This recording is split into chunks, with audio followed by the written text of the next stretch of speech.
Ketua Komisi Pemilihan Umum atau KPU Hasyim Asyari mengakomodir putusan Mahkamah Agung terkait perubahan perhitungan syarat usia calon kepala daerah.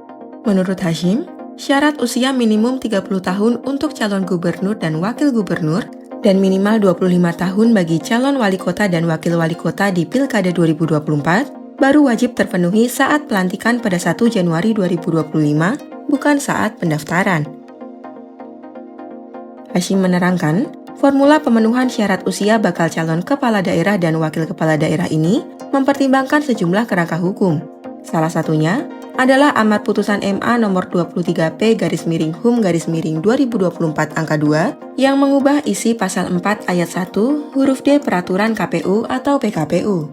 Putusan itu mengubah perhitungan batas usia calon kepala daerah dan wakil kepala daerah yang sebelumnya dihitung pada saat pendaftaran diubah menjadi ketika dilantik sebagai kepala daerah definitif. Sedangkan untuk waktu pelantikan akan mengacu pada akhir masa jabatan kepala daerah hasil Pilkada 2020 dalam Undang-Undang Pilkada. Kemudian, dalam pasal 164A UU Pilkada, diatur bahwa pelantikan serentak dilaksanakan pada akhir masa jabatan para kepala daerah periode sebelumnya.